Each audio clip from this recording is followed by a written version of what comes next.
Please subscribe and click the notification bell para updated po kayo sa bagong upload ko. Maraming salamat po. Grabe ka po talaga BUMAYO, Daddy X. Sobrang BILIS. Kaya SOR 4P na sa 4 rap ako. Hindi ko. Nangaalam kung ilang beses akong nil 4 bal 4 san, sambit ni Selena sabay kagatlabi. Tumawa naman si Sian. Well, masarap kasing BUM4Y0 ng mabilis. Layong bang P4S0K.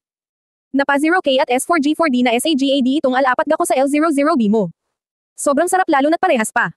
Tayong Lib 0G na LIBOG. Humiga sa matipunong dibdib ni Sian si Selena. Daddy, pwede po bang dito na lang? Muna ako matulog sa dibdib mo. Pero hindi mo muna HUGUT1N, Sleep na lang sa. Loob ko sinoto mo, okay. Malambing na sabi ni Selena. Mahinang tumawa si Sian. Okay sige. Hindi ko na muna huhugot 1N. Pahinga lang tayo. Saglit tapos bakbakan na ulit. Humajejek naman si Selena. Daddy, mga ilang oras po ba ako iidlip? Basta, baby. Ako na ang baalang gumising sa iyo. Gusto kong makarami tayong gabi. Dahil hindi ka naman pumasok sa klase mo. Kaya na lang ang gagawin natin buong. Magdamag. Bumawi ka na lang ng tulog bukas. Ayos lang ba yun sa iyo? Nakangiting. Tanong ni Sian sa dalaga. Opo, Daddy X. Ayos na ayos po sa akin. Sobrang galing mo talaga Daddy. Tapos parang umaipi o pa ang K4 mo sa loob ko. Napakarami mong K4 Daddy. At, mainit po siya sa loob ko. Ngumisi si Sian. Mainit talaga yan, baby dahil ganoon kainit ang pagmamahal ko. Sana. Ganito na lang tayo palagi, baby. Palagi lang tayong nagbabakbakan tuwing gabi. Ngumisi si Selena. Yes po, Daddy. Araw-araw po tayong ganito. Iniangat ni Sian ang mukha ni Selena at saka hinalikan niya ito ng marahan. Halik na. Mayroong pagmamahal. Buong puso namang tumugon si Selena sa mainit na halik ni Sian. Halik na tumatagal ng ilang minuto kaya naman nang maghiwalay ang kanilang labi ay. Hinihingal talaga si Selena. Ang sarap mong halikan, baby. Hinding-hindi ako magsasawang halikan ka. Akin lang. Ang labi mo, baby. Akin lang ang puso't katawan mo. Akin lang ang lahat ng iyo, Selena. Dahil sa iyo lang din ang lahat ng mayroon ako. Mariing sabi ni Sian. Malawak namang ngumiti si Selena. Kinikilig siya sa sinabing iyon ni Sian. Yes naman po, Daddy. Sa iyo lang ang lahat ng ito. Walang ibang magmamay-ari. Nito. Malambing na sabi ni Selena. Muli, inabot ni Sian ang nakaawang na labi ni Selena. Mas naging mariin na ang halik ni Sian. Naging mapusok na ito. At habang hinahalikan ni Zayan si Selena, ang mga kamay nito ay gumag-GA-pang na namang muli sa kat-4-1 ng dalaga.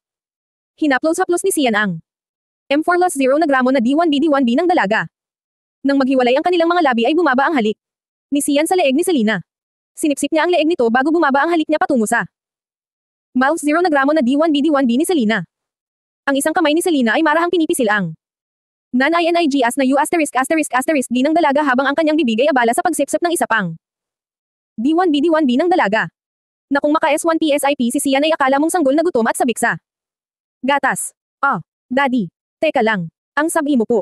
Idlip tayo. Nasasarap ang sambit ni Selena. Mahinang tumawa si Sian. Huwag na muna pala tayong umidlip, baby. Biglang nanwan gas. Na naman ang alaga ko. Talagang L1B0 na gramo na LB0 na gramo ako sa iyo, baby. Sambit ni Sian na. Nagsimulang umulos ng mabagal. Daddy, wait lang po. Hindi na nagawa pang umapila ni Selena dahil bumayo ng muli si Sian. Kaya naman. Napakagatlabi na lang si Selena at saka dinamaang mabilis at sagad kung sagad na. Pagbayo ni Sian. Nakatanaw sa kawalan si Nike habang nagyoyosi. Hindi niya mapigil ang makaramdam. Nang galit nang marinig niya ang usapan nila Dilda at Selena. Na nakuha na nga ni Sian ang pagkabirhen ni Selena. Ayos ka lang ba, Nike? Bakit parang wala ka sa katinoan mo?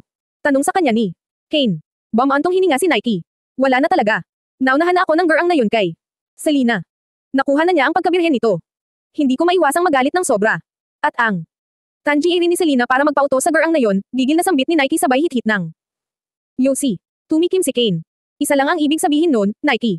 Mahal na ni Selena ang girang na sinasabi mo. Kasi kung hindi naman niya mahal ito, bakit niya ibibigay ang pinakaiingatan niya? Bakit kasi hindi mo na lang kalimutan si Selena? Kaysa nagkakaganiyan. Ikaw din ang mahihirapan. Ikaw lang din ang masasaktan. Napakaraming babae dyan. Nike. Maraming. Oo maraming babae pero nag-iisa lang si Selena. At walang ibang babae na makakapantay sa kanya para sa puso ko. Kaya kahit ano pang sabihin mo dyan, hindi. Madali para sa akin na basta na lang siyang kalimutan.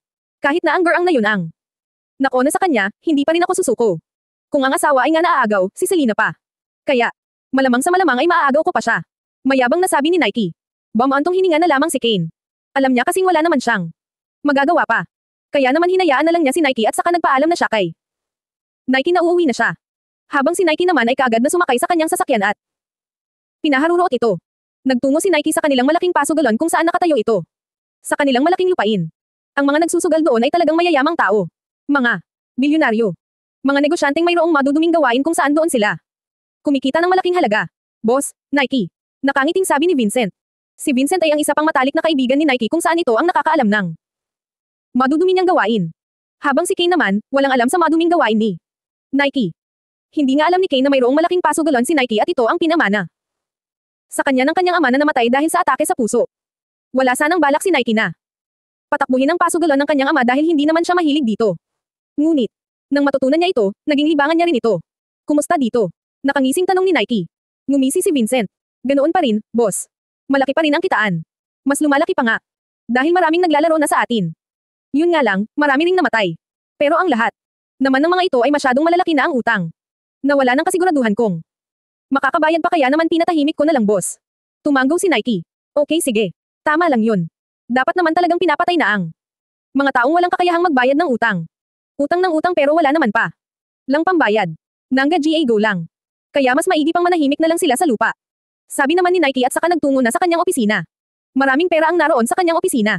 Milyon-milyon ang mga iyon na kanyang kinukuha at inilalagay sa kanyang bangko.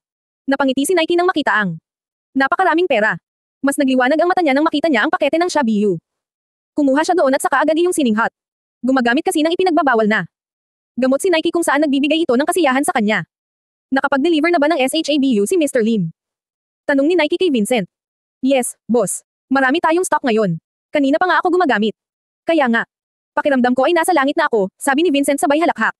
Tumawa naman si Nike. Sige lang. Gumamit ka lang hanggat gusto mo. Basta. Panatilihin mo lang na maayos dito at kumikita tayo ng malaki. Dahil kada kita natin ng malaki, mayroon kang porsyento sa akin. Lumawak ang ngiti ni Vincent. Yes, boss. Ako ang bahala dito. Sinisigurado ko sa iyo na kikita pa tayo ng maraming pera. At mas marami pa ang maglalaro dito. Tipid na ngumiti si Nike. Nagpaalam na sa kanya si Vincent. Habang si Nike naman ay nakatingin lang sa kisame kung saan bigla niyang naalala ang nangyari sa daddy ni Selena. Wala naman kasi talagang balak si Nike na patayin si James.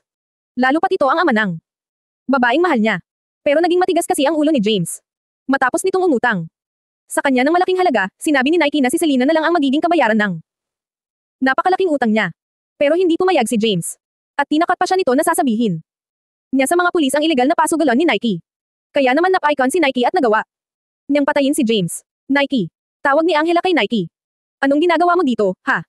Hindi ba sinabi ko sa iyo na huwag ka nang pupunta pa dito? Wala ka namang gagawin dito iritableng sabi ni Nike. Tumikim si Angela. Napakasungit mo naman. Gusto lang naman kitang makita, Nike. Miss na miss kasi kita palagi. Pinandilatan siya ng mata ni Nike. Tang-isa na mo. Tinuwanan lang siya ni Angela. Kung hindi lang sana supplier ng Shi Apat Bo ang ama ni Angela ay matagal na niya itong pinatay. Naiirite kasi siya kay Angela. Masyado itong patay. Napatay sa kanya. Sa totoo lang, wala nang kaso kay Nike ang pagpatay. Anay na rin siya. Dahil kailangan. Para na rin hindi malaman ng batas ang kadumihang ginagawa niya. Kaya, pinatatahimik niya kaagad ang mga taong gusto siyang kalabanan. Hoy! Tawag niya kay Angela. Bakit? Nakangiting tanong ni Angela. Lumapit ka dito at ISUB o motong tiko, utos ni Nike. Agad namang sumunod si Angela. Lumo 0D siya kay Nike at saka H1 Nob 4D ang suot nitong pambaba. Napangisi si Angela nang masilayang muli ang ni Nike. Hinawakan niya iyon at saka nagsimulang igalaw ang kamay niya pa 44s at pa 1B4 ba. Mariing. Napapikit si Nike at iniisip na si Selena ang gumagawa noon sa kanya. Nang tung 1G4S ang kanyang alaga ay basta na lamang niya itong ipisa nos 0K sa B1 big ni Angela. Akak. Nabubulo ng ungol ni Angela dahil basta na lamang ipisa nos 0K ni Nike ang kanyang alapat ga sa B1 big niya. Namumula na ang mga mata ni Angela dahil naiiyak na siya. Habang si Nike naman ay nakangising tinitingnan si Angela na lumuluhang is 1 no SUB0 ang kanyang K4 erg apat da. Sinabunutan niya si Angela at pagkatapos ay isinagad sa lalapat mon 4N nito ang kanyang alapat ga. Doon ay mas lalong napaiyak na si Angela. Natatawang hinugot ni Nike ang kanyang alapat ga sa B1 big ni Angela at sa kanya isinuot ang kanyang pambaba. Ayusin mo yung itsura mo. Sabik na sabik ka sa tight ko, di ba? Bagay lang sa iyo yan. Nakangiting sabi ni Nike bago lumabas ng kanyang opisina. Marahas na pinahid ni Angela ang kanyang mga luha at matalim na tiningnan ang papalas na si Nike. Nainas siya sa kanyang sarili dahil kahit na hindi maganda ang Trato sa kanya ni Nike ay hindi pa rin maalis sa kanyang sarili na mahal niya ito. Samantala, nagtungo naman si Sian sa kaibigan niyang si Nico upang malaman kung sino nga ba si Nike. Wala pa. Hindi pa alam ng taong inutusan ko kung sino nga bang talaga si Nike. Masyadong pribado ang buhay ng lalaking yon. Pero isa lang ang nasisigurado ko, hindi. Basta-bastang tao si Nike. At sa tingin ko, makapangyarihan siya.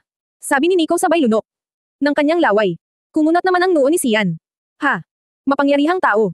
Anong ibig mong sabihin? Isang hamak na siraulo lang siya na baliw kay Selena. Marahang umiling si Nico. Marami na akong nakilalang mga taong hindi mo. Inaasahan kung sino nga ba talaga sila. Halimbawa na lang ng nakilala kong isang inosenteng babae. Pero ang mga magulang niya pala ay mamamatay tao. At ganoon din siya. Kaya sa tingin ko, may lihim ang pamilya ni Nike. At sa pagkakaalam ko, wala nang tatay. Si Nike. Patay na ito. Mas lalong naguluhan si Sian. Ano? Hindi kita maintindihan. Paanong patay na ang tatay niya ay nagdrama nga yan kay Selena. Na nag-away daw sila ng daddy niya kaya. Gusto niyang makasama si Selena para pagaanan ang loob niya. Kupal din talaga. Tumikim si Nico. Basta ito lang ang masasabi ko sa iyo, Sian. Mag-iingat ka sa Nike na. Yun. Kailangan mong magdobling ingat. Hindi ko masasabi kung anong pwede niyang gawin sa iyo. Oo, mayaman kang tao, pero ang lalaking yun naman ay may lihim na pagkatao. Na hindi siya basta-basta lang. Mag-ingat ka, Sian. Inuulit ko. Mag-iingat ka. Ayokong mapahamak ka. At naisip ko pa nga, baka may kinalaman pa siya sa pagkamatay ni James. Humingang malalim si Sian. Kinuyam niya ang kanyang kamao. Bigla niyang naisip si Selena. Ayaw niyang mapahamak si Selena kaya dapat na niyang mailayo ito kay Nike. Sino ka bang talaga, Nike? Anong pakay mo sa akin? Bakit ayaw mo pang tantanan si Selena? Kailangan kong malaman kung sino ka bang talaga. Kung may kinalaman ka ba sa pagpakamatay ng kaibigan kong si James bago mo pa ako sirain kay Selena. Baby. Malambing na sabi ni Sian sa dalaga. Yes po, Daddy X. May kailangan po ba kayo? Sabi naman ni Selena sabay lapit kay. Kasalukuyan silang nasa sala kung saan tinatamad na umalis si Sian. Gusto niya kasing makasama lang si Selena at makipagharutan dito. Ewan ba nix iyan sa kanyang sarili pero araw-araw niyang nami-miss ang dalaga. Kahit na palagi na silang magkasama. Kahit nasa iisang bahay lang sila nakatirang dalawa. Pwede bang kapag hindi kita nos-ando pagkatapos ng klase mo, dumiretso ka na lang sa bahay. Huwag na huwag ka nang lalapit pa sa Nike na yon. Para kasing may kakaiba sa kanya. Seryosong sabi ni Sian. Kumunat ang noo ni Selena. Paanong may kakaiba sa kanya, Daddy? Abnormal. Po ba siya? Tumawa naman si Sian. Pasaway ka. Hindi naman ganoon ang ibig kong sabihin. Basta, parang may lihim na pagkatao si Nike. Mas lalong naguluhan si Selena kaya naman napakamot siya ng ulo. Hindi niya maintindihan ang sinasabi ngayon sa kanya ni Sian. Matagal naman niyang kilala si Nike. Pero hindi naman niya nakitaan ito ng kakaiba. Normal naman ito para kay Selena. Daddy, hindi po kita maintindihan. Huwag mo sabihin sa akin na ang ibig mong sabihin sa lihim na pagkatao ni Nike isa siyang halimaw.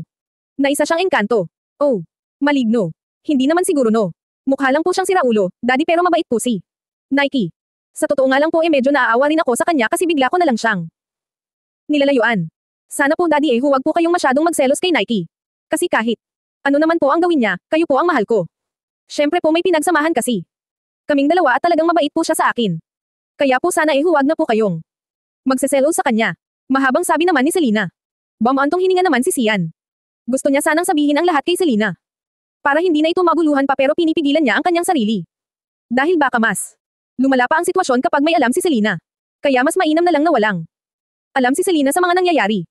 At naisip ni Sian na ang dapat niyang gawin ay kumilos ng mag-isa. Okay sige na. Hindi na ako magseselos pa. Basta ay pangako mo lang na ako lang ang mahal mo, ha? Na wala nang iba pa. Na dapat ako lang talaga. Okay. Paniniguro naman ni Sian. Agad namang tumanggo si Selena. Yes na yes po, Daddy. As in yes talaga. Kaya huwag na po kayong mag-isip ng kung ano dyan dahil baka tumanda pa kayo. Ayoko ma-stress. Kayo nang dahil kay Nike lalo pat wala naman siyang panama sa inyo. Kayo lang ang pinakagwapo sa paningin ko. Kinilig naman doon si Sian kaya naman dinampyan niya ng halik si Selena. Halika na. Paliliguan na kita dahil kailangan mong magpunta sa school. Practice nyo. Na ng graduation, di ba? Tumanggo si Selena. Yes po, Daddy. Sige na po, paligan mo na ako Daddy. Pero, syempre hindi po pwedeng ligaw lang talaga, ha? Matapos may hatid ni Sian si Selena sa school nito ay dumiretso na siya sa kanyang kumpanya dahil marami pa siyang dapat asikasuhin. Habang si Selena naman ay tamad na. Tamad na nagpa-practice para sa kanyang pagtatapos. Hoy, ano na? Bakit parang tamad na tamad ka dyan? Natatawang tanong sa kanya. Ni Dilda nang lapitan siya nito. Naupo sila sa isang tabi dahil break nila saglit. Bamantong hininga si Selena at saka nginitian si Dilda. Nanghihina ako dahil hindi ko na naman kasama si Daddy X.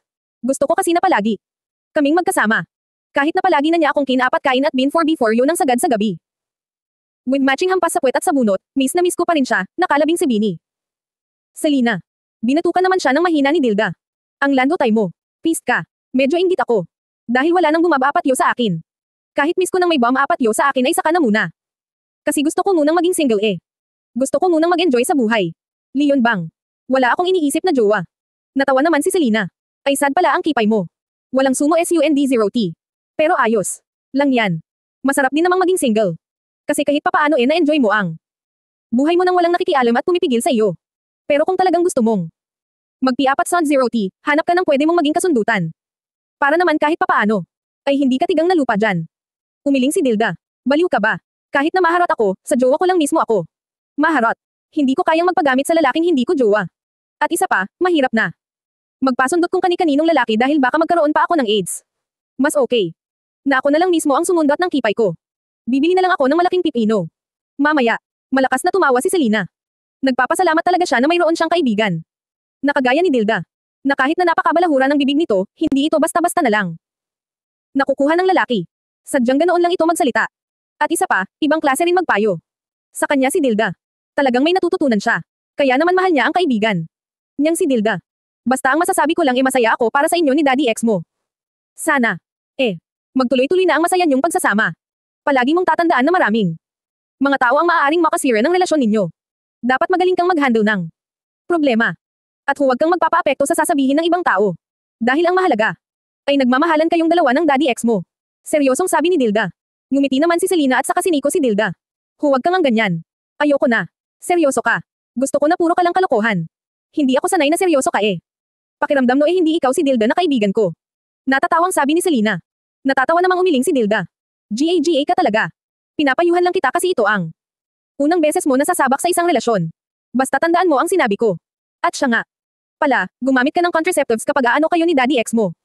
Dahil baka, mamaya ay mabuntis ka. Ayoko nga. Malabo namang mabuntis ako dahil irregular naman ang mens ko. Malabo. Na magkabuntisan kami kaagad, sabi naman ni Selena. Inirapan siya ni Dilda. Walang malabo doon kahit na irregular ka kung masyado. Na mga active ang magta ng Daddy X mo. Pero sa bagay, mayaman naman si Daddy X mo at guwapo. Na kahit anakan kanya ng marami ay okay lang. Kaya nga lang, mahirap. Mga nak. Wasak talaga ang kipay. Tumawa naman si Selena. Ewan ko sa iyo, Dilda. Hindi nga ako mabubuntis niyan. Magtiwala ka. Matagal pa akong mabubuntis. Sasabihan ko ang mga egg cells ko na magtago sila. Na huwag silang magpapakita sa magta ni Daddy X para hindi ako mabuntis. Natatawang napailing na lang si Dilda. At pagkatapos ay muli na naman silang nagpatuloy sa kanilang pagpa-practice. Matapos ang ilang oras na practice ay nagpahinga muna sa isang tabi si Selena. Nagpaalam na sa kanya si Dilda na uuwi na ito dahil marami pa raw itong gagawin. Bumili muna ng mainom si Selena at saka uminom sa isang tabi. At pagkatapos ay kinuha niya ang kanyang cellphone upang tingnan kung may message ba sa kanya si Sian. Malungkot niyang binasa ang message sa kanya ni Sian. Hindi raw kasi siya masusundo ni Sian dahil marami raw itong gagawin. Kaya naman matapos makapagpahinga saglit ni Selena ay naglakad na siya palabas ng school. Wala masyadong tao sa kalsada dahil na rin sa kanina pa nagsiuwian ang mga estudyante. Naglalakad si Selena patungo sa sakayan ng jeep. Hindi na kasi siya nagpasando pa sa driver ni Sian dahil nalaman niyang may sakit pala ang anak nito. Kaya naman magko-commute na lang si Selena. At habang naglalakad si Selena, nagulat na lamang siya nang biglang may humablot ng kanyang bag. Ano ba? Akin na ang bag ko. Malakas na sigaw ni Selena habang pilit na inaagaw sa lalaking nakasakay ng motor ang kanyang bag. Hoy, tumigil kayo. Sigaw naman ni Nike sa likuran ni Selena. Biglang nabuhayan si Selena. Mabilis na nakarating si Nike sa kinaroroonan ni Selena at saka sinuntok sa mukha ang lalaki. Ngunit bigla na lang naglabas ng patalim ang lalaki at saka nadaplisan ng hiwa si Nike sa braso bago ito nagmamadaling umalis. Nike. Sigaw ni Selena sabay lapit kay Nike. Oh my. Nike. Ayos ka lang ba? Sorry, Nike. Nadamay ka pa. Pero salamat dahil tinulungan mo ako. Nag-aalalang wika ni Selena. Nginitian naman siya ni Nike. Ayos lang ako. Daplis lang naman ang nangyari. Wala ito. Malayo ito sa bituka. Mayabang nasabi ni Nike. Sira ka. Kahit na may sugat ka pa rin at nagdudugo ito. Halika na at tumayo ka dyan. Gagamutin ko ang sugat mo. May first aid kit ako sa bag. Mabuti na lang talaga at palagi ko itong dala. Wika ni Selena at saka hinawakan sa kamay si Nike. Napangiti ng malawak si Nike. Habang si Selena naman ay nag-aalala para sa kanya. Nakahawak ng mahigpit si Selena sa kamay ni Nike kaya kilig na kilig si Nike. Pero para kay Selena, walang mali siya yun. Sinasabi ko na nga ba? May pakialam ka pa rin sa akin kahit na nabilog ka na ng gurang. Na iyon. Kaunting effort pa at mapapasa akin ka rin, Selena. Pangako yan. Magiging akin. Selena. Sinigurado ni Selena na wala ng dugo pa sa braso ni Nike. Nilinis niya ito gamit ang bulak at saka betadine na dala niya. Tumingin siya kay Nike na pinagmamasdan ang mahabang daplis ng patalim sa braso ni Nike. Hindi tuloy maiwasang makaramdam ng awa ni Selena para kay Nike. Nasa kabila ng pagtatuboy niya sa binata ay mabuti pa rin ito sa kanya. Nike, gusto ko lang sanang magpasalamat sa iyo. Sa pagtulong mo sa akin kanina. Medyo ang tanga ko rin sa part na hindi ko napansing may lalaki na palang nakasunod sa akin. Syempre, school ito eh. Hindi ko naman akalain na may maglalakas ng loob na gawin ang bagay na iyon. Sa totoo nga lang ay nahihiya ako sa iyo dahil kahit na pinagtatabuyan kita, iniiwasan at pinalalandakan na hindi kita gusto, mabait ka pa rin sa akin. Maraming salamat, Nike. Simula noon, hindi ka nagbago sa akin. Talagang palagi mo akong inililigtas. Malumanay na sabi ni Selena sabay ngiti. Matamis namang ngumiti si Nike. Wala yun basta ikaw. At saka, bakit naman?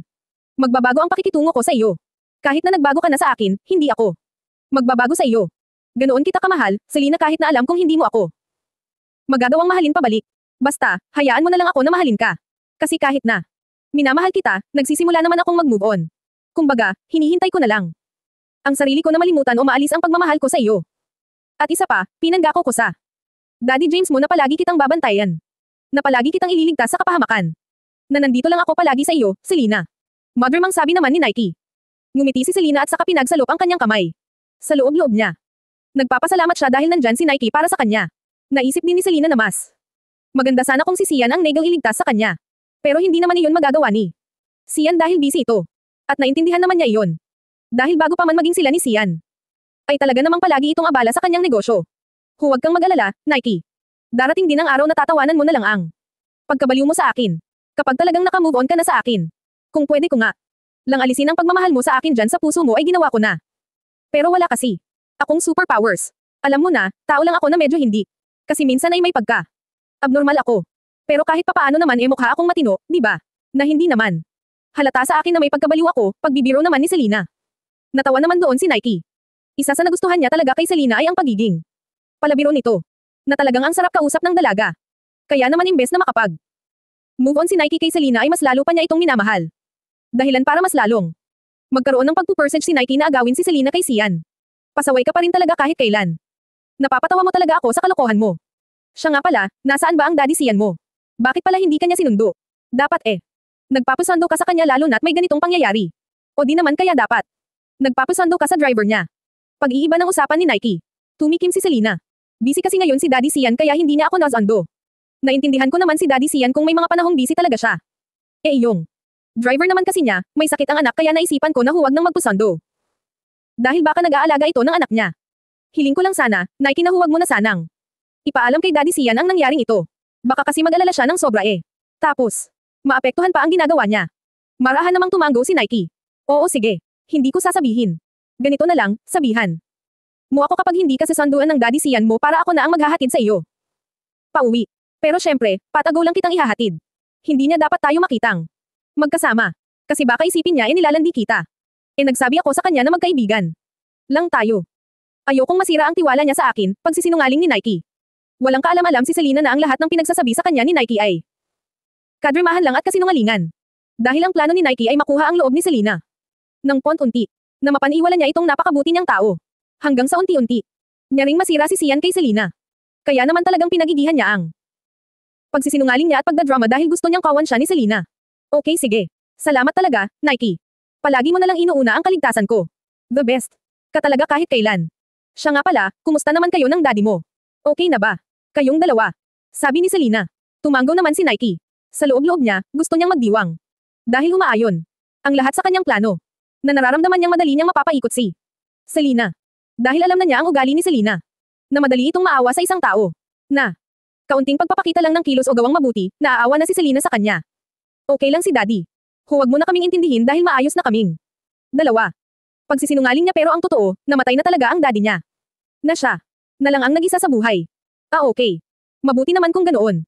Halika na, Nike. Ihatid mo na ako sa amin. Gusto ko na rin kasing magpahinga. Salamat ulit. Wika ni Selena sabay ngiti. Patagang napangiwi si Nike dahil ayaw pa sana niyang matapos ang pag-uusap nilang dalawa ni Selena. Na kahit ayaw niya ay inihatid na niya ito pauwi. Dito na lang kita ibaba, Selena. Dahil baka may makakita pa sa iyo. Bilasan mo na lang. Na maglakad at tatanawin na lang kita. Hindi muna ako aalis hanggat hindi kita nakikitang. Pumasok na sa loob, malambing na sabi ni Nike kay Selena. Nginitian naman siya ng dalaga. Maraming salamat ulit, Nike. Sige na, bye na. Ingat ka. Sa pag-uwi. Sasabihan na lang kita bukas kung susunduan ba ako ni Daddy Sian o hindi. Bye. Nike. Mabilis at malalaki ang hakbang na ginawa ni Selena papunta sa bahay ni Sian. Kumaway muna siya ng ilang beses bago tuluyang pumasok sa loob. Nakahinga siya ng maluwag. Kanina kasi talaga ay ang bigat ng dibdib niya dahil naawa siya sa sinapit ni Nike. Sa pagtulong nito sa kanya. Dahil doon, hindi na niya lalayuan pa ito. Ipapaunawa na lang niya kay Sian na walang dapat ikabahala si Sian. Dahil si Sian lang naman ang laman ng puso niya. Sa kabilang banda naman, malawak ang ngiti ni Nike habang nagmamaneho. Pakiramdam niya kasi ay nakapuntos siya ng malaki. Na nagtagumpay siya sa mga plano niya. Dumiretso siya sa pasugalan niya. Nakangiti siyang pumasok doon at sinalubong naman siya ni Vincent. Ano boss? Okay ka lang? Pasensya na pala boss dahil nalaliman ko yata, wika ni Vincent sabay tingin sa braso ni Nike. Agad namang umiling si Nike na mayroong ngiti sa labi. Wala kang dapat ikabahala. Vincent, ayos na ayos lang ako. Napakagaling mo nga eh. You did a great job. At dahil dyan, may malaking bonus ka sa akin. Masayang sabi ni Nike sabay abot ng pera kay Vincent. Wow naman, boss. Ang laki nito, ha? Salamat ng marami, boss. Tuwang-tuwa na sabi ni Vincent habang nakatingin sa hawak niyang pera. Ngumisi si Nike.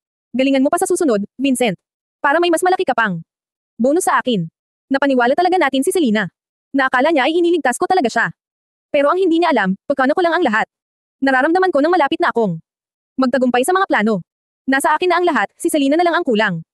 Kapag napasa akin na siya, sinisigurado kong magiging reyna ko siya. Gagawin ko siyang reyna ng buhay ko. Wika ni Nike sabay tawa. Natawa na rin si Vincent sabay palakpak.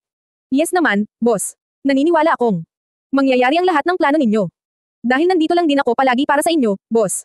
Palagi akong nakasuporta sa inyo. Mabuti naman kung ganoon, Vincent.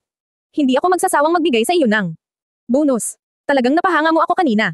Sa susunod ay mag-isip na naman tayo ng bagong pakulo. Para tumatak sa isipan ni Selena na ako ang superhero ng buhay niya. Na ako lang ang palaging nandyan para sa kanya. Na ako lang ang may pakialam sa kanya. Hindi katulad ng girang na iyon.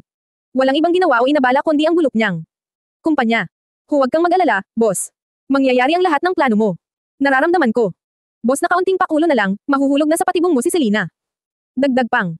Sabi ni Vincent. Malawak na ngumisi si Nike. Sobrang saya niya ngayong araw. Habang sa isang tabi naman, nakikinig si Angela sa usapan ng dalawa. Nakuyam ni Angela ang kanyang kamao.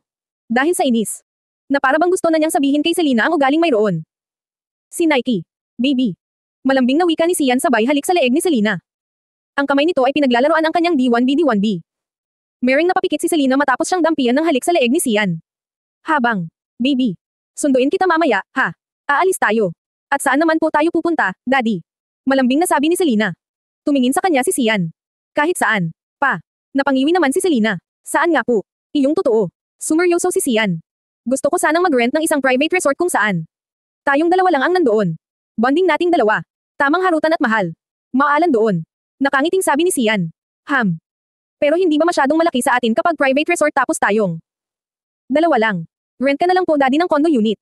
Nakikita ko yun sa social media eh. Mga pinapa-rent na unit kung saan kompleto na ang gamit doon. Tapos sa mismong building na yun ay may pool at doon naliligo yung mga nagre-rent o may-ari ng mga unit. May 12 hours or 24 hours akong nakikitang rent time doon eh, sabi naman ni Selena. Tumanggaw tango si Sian. Okay sige. Kung iyon ang gusto mo, hahanap na ako ng magandang unit na pupuntahan natin tapos alam mo na ang gagawin natin doon. Sabi ni Sian sabay tawa. Napangisi naman si Selena. Yes po, daddy. Alam na alam ko na po at favorite ko ang gagawin natin doon. Pagkarating pa lang ni Selena sa school ay excited na kaagad siyang umuwi. Gusto na niya kasing makarating sa pupuntahan nila ni Sian mamaya. At dahil sobra siyang excite, para sa kanya ay naging mabagal ang takbo ng oras. At hindi na siya mapakali. Selena. Tawag sa kanya ni Angela nang makita siya nito. Oh, hi Angela. Bakit? May kailangan ka ba? Nakangiting tanong ni Selena. Tumikim naman si Angela. Wala naman. May gusto lang sana akong itanong sa you. Ano yun at tungkol ba saan? Tumikim si Angela na tila ba nag-aalangan sa kanyang sasabihin. Tungkol sana kay Nike. Napangisi naman si Selena. Bakit? Ano na bang ganap sa inyong dalawa? Nasubo mo na ba siya? Naakit mo na ba? Pilit na ngumiti si Angela. Hindi pa eh. Nahihiya kasi akong gawin yun. At tungkol nga. Pala sa itatanong ko sa iyo, gaano mo na ba kakilala si Nike? Di ba? Magkababata. Kayo. Oo magkababata kami. At kilala ko na siya. Bakit may pagka-abnormal ba siya? Masanay ka na lang. Ganyan talaga siya pero mabait naman si Nike. Mukha nga lang siyang mongoloid kung minsan. Pero mabuting tao naman si Nike. Nakangiting sabi ni Selena. Napabuntong hininga naman si Angela. Sa nakikita niya ay walang kaalam-alam si Angela sa totoong pagkatao ni Nike. Na inaakala ni Selena na isang mabuting tao si Nike. Ngunit ang totoo, isa siyang halimaw na siyang pumatay sa mismong daddy ni Selena. Okay. Siguro nga mabuting tao siya, tanging nasabi ni Angela. Loka, mabuting tao nga siya. Huwag kang mag-alinlangan. Ano bang akala mo? Red flag siya. Na mayroong maraming hindi magagandang ugali. Loka, hindi siya ganoon. Mabait siya. At sa tingin ko nga, kapag nagmahal siya ay sobra pa sa sobra. Kaya maswerte. Talaga ang magiging nobya niya at naniniwala ako na ikaw na yon. Masayang sabi ni Selena. Malungkot na ngumiti si Angela. Nalulungkot siya at naiinis sa kanyang sarili dahil kahit alam na niya ang buong pagkatao ni Nike ay mahal niya pa rin ito. Kung alam mo lang, Selena, kung sino nga ba si Nike. Kung gaano siya kasamang tao ay pagsisisihan mong nakilala mo siya. Na ang pinapakita niya sa iyo ay isang pagpapanggap. Lamang. Dahil ang totoong Nike ay isang mamamatay tao. At nagawa niyang patayin ang daddy mo nang dahil sa ayaw niyang malaman mo kung sino nga bang talaga siya. Angela, ayos ka lang ba? Bakit parang malungkot ka? Tanong ni Selena sa kanya. Sabay lapit. Mabilis namang tumanggo si Angela. Oo naman. Ayos na ayos lang ako. Bakit mo pala? Naitanong. Nagkibit balikat si Selena. Wala lang. Bigla ko kasing napansin na ang lungkot ng mga mata mo tapos bigla kang tumahimik. Bakit? Tungkol ba ito kay Nike? Napakamot ng kanyang ulo si Angela. Tinapik siya sa balikat ni Selena. Huwag ka nang maging malungkot pa dyan, Angela. Naniniwala ako na mapapansin ka ni Nike. Huwag kang mawalan ng pag-asa. Palagi ko namang pinalalandakan sa kanya na magkaibigan lang kami. Para iyon ang tumataksa. Isipan niya. Para hindi siya umasa pa sa akin. Kasi sa totoo lang ay wala talaga siyang mapapala sa akin. Na kahit naging mabait siya sa akin ng sobra, wala talaga. Hindi ko talaga siya kayang mahalin o kahit magustuhan lang. Kaya nga ikaw ang pinupush ko eh. Kasi alam kong gustong-gusto mo siya at bagay na bagay naman kayo. Tipid na ngumiti si Angela. Talaga. Bagay na bagay kaming dalawa. Mabilis na tumanggo si Selena. Oo. As in sobrang bagay. Hindi na kayo tao, ganoon. Joke. Basta, bagay nga kayong dalawa, kaya kaunting push pa, Angela. Magiging sa iyo si Nike. Soon. Magtiwala. Magmanifesting ka kasi para mangyari ka agad ang gusto mo. Natawa naman si Angela. Pasaway. Talaga palang palabiro ka kaya naman nahulog. Talaga sa iyo ng sobra si Nike. At hindi niya kayang mag-move on. Ay sus. Huwag kang maniwala dyan. Mag-move on din ang lalaking yan. Siguro. Hindi lang ganoon kadali pero makakalimutan niya rin ako. Siguro kaunting panahon pa, hindi kami talo. Friends lang kami forever, sabi naman ni Selena sabay. Hindat. Tumikim si Angela. Pero para sa iyo talaga, mabuting tao si Nike. As in. Agad na tumanggo si Selena. Oo nga. Maniwala ka. Ako na ang nagsasabi sa iyo. Napakabuting tao ni Nike. Wala ngang ibang inisip ang lalaking yun kundi ang kaligtasan ko. Kaya sa tingin ko talaga, kapag naibilang na niya sa iba ang pagmamahal niya sa akin. Ganoon din ang gagawin niya. Gagawin niyang Reyna ang babaeng mamahalin niya. Napalunok ng laway si Angela habang nakatitig lang sa mukha ni Selena. May parte sa kanya na gusto nang sabihin kay Selena ang lahat. Pero may parte rin sa kanya na pumipigil. Dahil baka maging sanhi ito ng hindi magandang pangyayari. Na maaaring ikapahamak ni Selena. Okay. Pero Selena, hiling ko lang na huwag ka nang masyadong maniniwala sa mga sinasabi ni Nike, sabi ni Angela sabay kagatlabi. Kumunat naman ang noo ni Selena. Ha? Ano? Bakit naman? Tumikim si Angela. Basta. Hindi ko pwedeng sabihin sa iyo pero huwag kang basta. Basta makinig ka sa akin. Maging alerto ka at mapagmatsyag. Na hindi lahat ng sinasabi niya sa iyo o pinapakita niya sa iyo ay totoo, Selena. Pasensya ka na kung sinasabi ko ito sa iyo. Dahil gusto lang kitang balon. Gusto kong magkaroon ka ng ideya kung ano nga bang talaga ang totoong pagkatao ni Nike. Mas lalong naguluhan si Selena kaya naman napakamot siya ng kanyang ulo. Tinitigan niya ng ilang segundo si Angela. Ano bang problema ng babaeng ta? Bakit sinasabi niya sa akin ta? Ito ba ang paraan niya para hindi na ako mapalapit kay Nike? Na sinisiraan niya si Nike sa akin. Pasaway na. Angela, sa kanya na si Nike ng buo at hindi na niya ito kailangang sir-on pa sa akin. Angela. Huwag mo naman sanang sir-on sa akin si Nike para lang layuan ko siya. Kung nagseselos ka man o pinagseselosan mo ako, huwag. Please itigil mo na yung kakaselos mo dahil sa iyo lang si Nike. Okay. Sa iyong sayo lang siya. Ang mabuti pa ay gumawa ka ng paraan para maging sa iyo na talaga siya. Pikatin mo siya. Basta bahala ka na. Kung gusto mo gayumahin mo siya, sabi naman ni Selena sabay kindat. Mariing napapikit si Angela. Palagay niya ay hindi naniniwala sa kanya si Selena. Kaya naman napakamot siya ng marahas sa ulo. Nagkakamali ka ng iniisip, Selena. Hindi ko sinisiraan sa iyo si Nike para masolo ko siya. Hindi, mali ka. Binabalaan lang kita. At sana ay maniwala ka sa akin. Mag-iingat ka kay Nike. Hindi siya ang Nike na inaakala mong mabuting tao, Selena. Hindi. Isa siyang huwad. Hindi. Kung man masabi sa iyo ang dahilan kung bakit ganito ko siya kung ilarawan sa iyo pero kailangan mong maniwala sa akin, Selena. Please, maniwala ka. Pagsusuma mo naman ni Angela. Nagsalubong ang mga kilay ni Selena dahil naiinis na siya kay Angela. Hindi na niya nagugustuhan ang sinasabi nito sa kanya. Para kay Selena ay kilala na niya si Nike. Na isa. Itong mabuting tao. Mabuting kaibigan na handang makinig sa lahat ng problema niya. Angela, ako ang pakinggan mo. Itigil mo na ang kung ano mang hindi mo magandang Sinasabi, matagal na kaming magkakilala. Palagi kaming magkasama. At ikaw, kailan mo lang siya nakilala, tama ba? Kaya huwag mong sabihin sa akin ang mga sinabi mo kanina. Tumigil ka. Hindi mo kailangang sirain sa akin si Nike para layuan ko siya. Dahil kahit gaano man kami kadikit sa isa't isa, malayo ang puso ko sa kanya. Dahil may nagmamay-ari na nito. Ang payo ko lang sana ay mag-focus ka na lang o umisip ng paraan para mapaibig mo. Siya kaysa sinisiraan mo siya sa akin, mariing sabi ni Selena sabay alis sa harapan ni Angela. Hindi na niya muli pang nilinggan ito dahil naiinis na siya kay Angela. Habang si Angela naman at napapikit na lamang ng mariin sabay kuyom ng kanyang kamao. Matapos ang klase ni Selena ay nagmamadali siyang umalis dahil excited na siya para sa pag-alis nila ni Sian mamaya.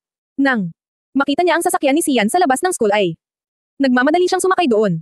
Habang si Nike naman ay hindi nagawang lapitan pa si Selena. Buwisit. Inis na bulyo ni Nike habang nakasunod ang kanyang mata sa papalayong sasakyan ni Sian. Nike, bakit? May problema ba? Tanong naman ni Angela na kara-rating lang sa kanyang tabi. Oo. Ikaw ang problema ko. Bakit ang tagal mo namang mamatay? Para wala nang asong susunod-sunod sa akin. Mabilis. Nasabi ni Nike kay Angela sabay alis sa harap nito. Mering napapikit si Angela at saka sinundan ng tingin si Nike. Kung titingnan ay mukhang mabait na tao si Nike. Pero ang totoo ay mas masahol pa sa hayop ang ugali nito. Alam ni Angela na kung wala lang pakinabang ang daddy niya kay Nike ay baka matagal na siya nitong napatay. Nakuyam ni Angela ang kanyang kamao bago nagtungo sa kanyang sasakyan. Habang si Dilda naman ay lumabas sa kanyang pinagtataguan sa isang gilid. Nagulat siya sa sinabi ni Nike kanina. At ito ang unang beses na makita niyang ganoon ang asta ni Nike. Anong problema ng Nike na yun? Bakit ganoon na lang niya kung pagsabihan yung babae? Bulong ni Dilda sa kanyang sarili. Sa kabilang banda naman, pagkarating nila Selena sa kondo ay kaagad na siniil ng halik ni Sian si Selena dahil kanina pa talaga siya nang gigigil dito, sa kotse pa nga lang ay gigil na siya. Sa dalaga, kaya naman hindi na siya nakapaghintay pa.